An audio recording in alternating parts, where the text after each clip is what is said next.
Um livro, às vezes, pode ter um valor num período curto que a gente valoriza e depois desaparece, não é? Por que alguns ficam? Porque eles são clássicos, porque eles têm dentro deles o próprio universo. Eles são como se fosse um talismã, que a gente olha e através dele a gente se sente dono do universo, né? Então, o Aleph, para essa exposição, como ela é feita com o olhar do Borges através do cânone literário, ele é o nosso talismã.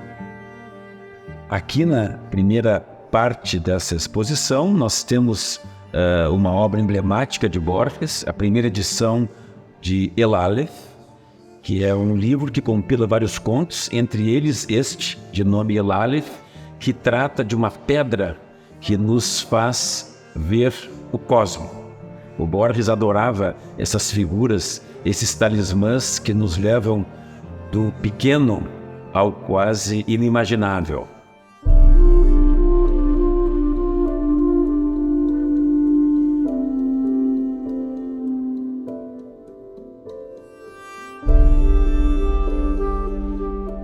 Uma grande característica de Jorge Luis Borges, que ele é um autor, ainda que tipicamente argentino, ele é um autor universal. Que Borges é o contista do realismo mágico, né? Ele é o precursor do Gabriel Garcia Marques, do Cortázar, de todos que vieram depois. Ele é o que começa a brincar com a tensão entre a realidade e o ficcional, o imaginário e o real. Nessa revista Sur é onde a turma da América Latina, sobretudo os portenhos e os argentinos, mandavam os seus materiais. Então aqui, antes do Borges virar o grande Borges, ele manda para a revista Sur o Aleph, que é só o conto. Eu acho que talvez se tivesse que escolher 2 ou 3 contos de toda a obra do Borges, o Aleph é um deles. Eu comecei a me dedicar a exposições literárias num tempo mais recente. E o que aconteceu? Eu fui estimulado, fui provocado pelo professor Francisco Sampaio, presidente da Academia Nacional de Medicina, a trazer parte do meu acervo de obras raras de primeiras edições que eu tenho na minha casa. Tem obras muito importantes nesse acervo em primeiras edições ou em edições antigas, não é? Essa exposição vai ter coisas muito interessantes. Olha que maravilha aqui do Aristóteles, ó.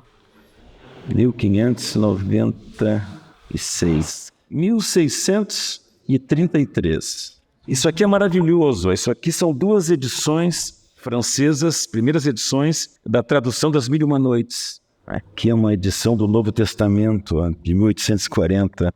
É impossível pensar na história digamos assim, a história do livro sem passar pela Bíblia Sagrada. Ler a Bíblia era privilégio de alguns. Ficava confinado ao meio religioso, não é? E com o Lutero e com a imprensa, né, a Bíblia se tornou popular.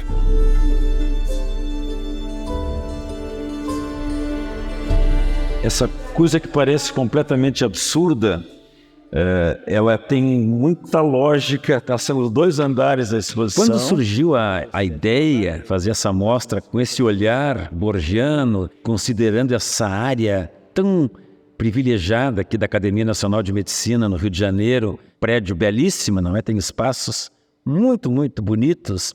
Eu imaginei que aquele mezanino poderia me dar uma sensação parecida com esse infinito da Biblioteca de Babel, do Borges. Porque na Biblioteca de Babel, ele descreve uma biblioteca como sendo um reflexo de tudo que a civilização ou o homem trouxe, e que o dia que o homem desaparecesse da face da Terra, ela seria o testemunho da nossa passagem pelo planeta. Então, ele sempre usou a biblioteca como um equivalente do universo.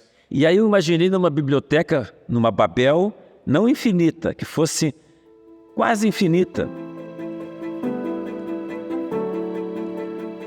A exposição, ela é então conduzida através de estantes que fazem uma viagem desde os primeiros textos literários, prévios à Bíblia Sagrada, até chegar no nosso tempo.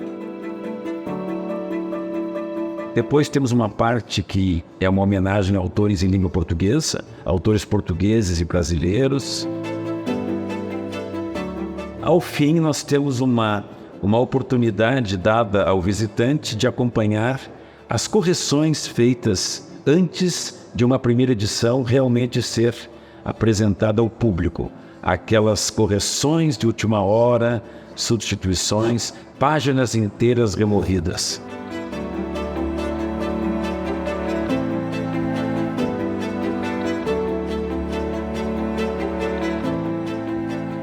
A curadoria de Babel Infinita é de Facundo Sarmiento, um amigo de Borges desde a sua infância e que talvez tenha sido a pessoa que mais entrevistou Borges ao longo de sua vida. E segundo Facundo Sarmiento, Borges gostava de resumir o cânone literário ocidental em termos de algumas obras chamadas clássicas. O próprio Borges dizia que quando um autor escreve, ele não está escrevendo sozinho, ele representa tudo que aconteceu antes dele. E às vezes até depois dele. A gente vai entender algum autor que vem depois, pelas associações que um autor anterior às vezes permite entre dois autores que aparentemente não tem nada a ver um com o outro. Nessa grande cabeça de Borges, que nós podemos observar aqui à minha esquerda, aqui há tantos nomes de autores ao longo da história da literatura quantos Facundo Sarmiento foi capaz de lembrar na preparação dessa amostra. E há também esses desenhos feitos por Zoraida Bejohl que representam os signos, os símbolos principais da obra de Borges, como labirintos, tigres, espelhos, a lua, duelos e assim por diante, com poesias do próprio Borges pareadas com essas imagens.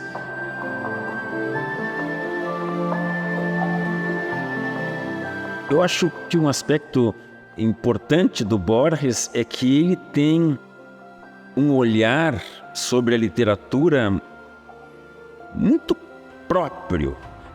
Então ele faz um jogo de vai e vem que é muito parecido com a ideia da obra dele, que ela é completamente, tenta se isolar do tempo. Os textos, as ideias, as sensações pudessem caminhar em vários sentidos. O Borges acredita, como eu, que os livros conversam uns com os outros. Dentro disso, ele considera que uma vez escrito um texto, ele passa a ser patrimônio da humanidade. Ele não acredita em autor. Para Borges, o autor é muito secundário. O que importa mesmo é o leitor.